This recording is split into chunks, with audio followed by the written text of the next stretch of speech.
People, hope you all are doing well. आज हम लोग एक केस लॉ डिस्कस करेंगे। ये सुप्रीम कोर्ट का लैंडमार्क जजमेंट है ऑफ 2021।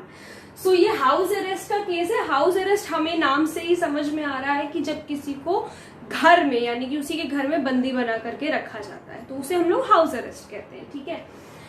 और इस केस का नाम है Gautam Navlakha versus national investigation agency. अब इस केस में महत्वपूर्ण बात जानने वाली ये है कि सुप्रीम कोर्ट ने क्या जजमेंट दिया था हाउस अरेस्ट के ऊपर। सुप्रीम कोर्ट ने कहा था the concept of house arrest as a part of custody under section 167 CrPC. अब जिसको नहीं पता कि अंडर सेक्शन 167 सीआरपीसी में क्या डिफाइंड है, तो सेक्शन 167 सीआरपीसी में डिफाइंड है दो तरह की कस्टडी होती है, ठीक है। दो तरह की कस्टडी डिफाइंड है सेक्शन 167 में। एक होती है पुलिस कस्टडी, एक होती है जुडिशियल कस्टडी। अब as the name suggest, police custody का मतलब होता है जो ऑफेंडर पुलिस की कस्टडी में रहता है यानी कि पुलिस की निगरानी में रहता है, और जुडिशियल कस्टडी का मतलब है जो ऑफेंडर मजिस्ट्रेट के अंडर रहता है, ठीक है। तो ये दो तरह की कस्टडी होती है। अब हम पढ़ते हैं कि the concept of house arrest as a part of custody under section 167 CrPC has not engaged the court including the courts including this court. Supreme court ने कहा कि जो हाउस अरेस्ट का कॉन्सेप्ट है ये है is a part of section 167 CrPC, लेकिन ये अभी तक इंट्रोड्यूस नहीं किया गया है, इसको एंगेज नहीं किया गया है किसी भी कोर्ट में, और यहाँ तक कि सुप्रीम कोर्ट में भी नहीं, मतलब यानी कि ना हाई कोर्ट में, ना डिस्ट्रिक्ट कोर्ट में, सेशन कोर्ट में, कहीं पर भी इसको अभी एंगेज नहीं किया गया है। We observed that under section 167, ये सुप्रीम कोर्ट की का जो सुप्रीम कोर्ट ने कहा था इस केस के ऊपर कि we observe that under section 167 in appropriate cases it will be open to courts to order house arrest. कुछ अप्रोप्रिएट केसेस में हाउस अरेस्ट कोर्ट ऑर्डर कर सकती है, ठीक है। हाउस अरेस्ट के लिए कोर्ट ऑर्डर कर सकती है। As to its employment without being exhaustive we may indicate criteria. अब सुप्रीम कोर्ट ने ऑब्वियसली कुछ क्राइटेरिया निकाला था, मतलब जो ऑफेंडर इस क्राइटेरिया में बैठता है उसको क्या बोलते हैं, सिर्फ उसी को हाउस अरेस्ट होगा, ठीक है, उसी का हाउस अरेस्ट किया जाएगा। जैसे एज का क्राइटेरिया था, हेल्थ कंडीशंस का क्राइटेरिया था, एंटीसीडेंट्स का ऑफ द एक्यूज्ड का मतलब ये होता है, एंटीसीडेंट्स का मतलब यानी कि उसके पास्ट रिकॉर्ड, ठीक है। Antecedents of the accused, the nature of the crime, crime का नेचर कैसा है, the need for the other forms of custody and the ability to enforce the terms of house arrest। अब भाई जिस accused को house arrest दिया जाएगा वो उस चीज के लिए एबल है नहीं है, मतलब लाइबिलिटी है उसके ऊपर कि नहीं है, तो ये सारी चीजें देख करके सुप्रीम कोर्ट तब हाउस अरेस्ट किसी भी यानी कि कोई भी कोर्ट तब हाउस अरेस्ट दे सकती है, हाउस अरेस्ट को ऑर्डर कर सकती है। We would also indicate section 309 that judicial custody ordered subject to the following criteria the courts will be free to employing it in deserving and suitable cases.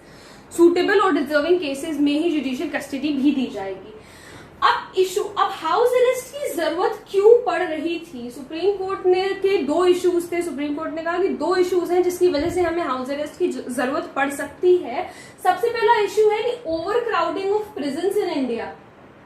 जितनी यानी कि बहुत ज्यादा भीड़ हो रही है, ओवर भीड़ है, काफी ज्यादा भीड़ हो रही है, जरूरत से ज्यादा भीड़ है कहाँ पर, जेल में, ठीक है। इंडिया की जेल में जरूरत से ज्यादा भीड़ है, और इस कोविड के समय का ये हमारा जजमेंट है, तो सुप्रीम कोर्ट ने ये सारी बातें भी ध्यान रखे कि कोविड का जो इमरजेंसी का टाइम चल रहा है पूरे देश में उसको भी ध्यान रख के ये सारी इश्यूज उन्होंने रेस किए, ठीक है।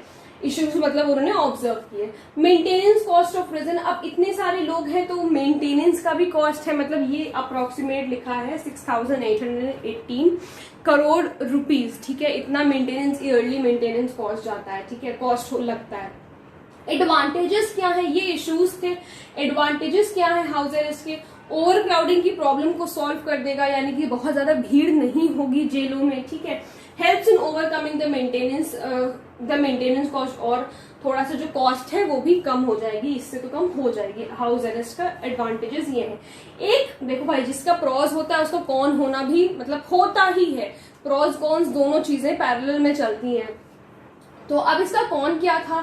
डिसएडवांटेज एक ये था कि but the problem of proper supervision can occur in house arrest. अब प्रॉपर सुपरविजन का मतलब है कि ऑफिशियल्स नए अपॉइंट करने नए अपॉइंट करने पड़ेंगे, ऑफिस मतलब कड़ी से कड़ी निगरानी रखनी होगी अगर कोई भी एक्यूज्ड हाउस अरेस्ट में होता है तो, ठीक है, उसको देखने के लिए। तो ये सारी बातें हुई हमारे हाउस अरेस्ट के केस में। हाउस अरेस्ट के लिए क्या कहा कोर्ट ने कि अभी तक किसी भी कोर्ट ने इसको एंगेज नहीं किया है, लेकिन हाँ अगर कुछ क्राइटेरिया फुलफिल होते हैं तो हाउस अरेस्ट कोर्ट ऑर्डर कर सकती है। अब ये जजेस कौन थे? तो 2 जस्टिस थे वहां पर, उदय उमेश ललित एंड के.एम. जोसेफ, ठीक है। डेट ऑफ जजमेंट था इस केस का 12 मई 2021। जब भी कोई लैंडमार्क जजमेंट पढ़ते हो डेफिनेटली आप लोगों को ये 2 चीजें तो याद रखनी ही है कि किसने जजमेंट दिया था, बिकॉज ये क्वेश्चन पूछा जाता है। जनरली हम लोग ये चीज मिस कर देते हैं, लेकिन इसे मिस नहीं करना होता है। जब भी कोई लैंडमार्क जजमेंट पढ़ रहे हो, स्पेशली लैंडमार्क जजमेंट जब आप पढ़ रहे हो, तो आपको ये जानना बहुत जरूरी है कि वो लैंडमार्क जजमेंट आखिर दिया किसने था और उस जजमेंट की डेट क्या थी, कब डिसाइड हुआ था वो केस, ठीक है। तो आई होप आप लोगों को समझ में आ गया होगा हाउस अरेस्ट का कॉन्सेप्ट। अगर कोई प्रॉब्लम हो तो please let me know in the comment section, और अगर आप लोग किसी टॉपिक पे वीडियो देखना चाहते हैं तो वो भी प्लीज मुझे जरूर बताइएगा। अगर आप लोगों ने अभी तक मेरे चैनल को सब्सक्राइब नहीं किया है तो प्लीज चैनल को सब्सक्राइब करना भी मत भूलिएगा, ताकि आप लोगों को इसी तरीके की यूजफुल लेक्चर्स मिलते रहे। Thank you so much.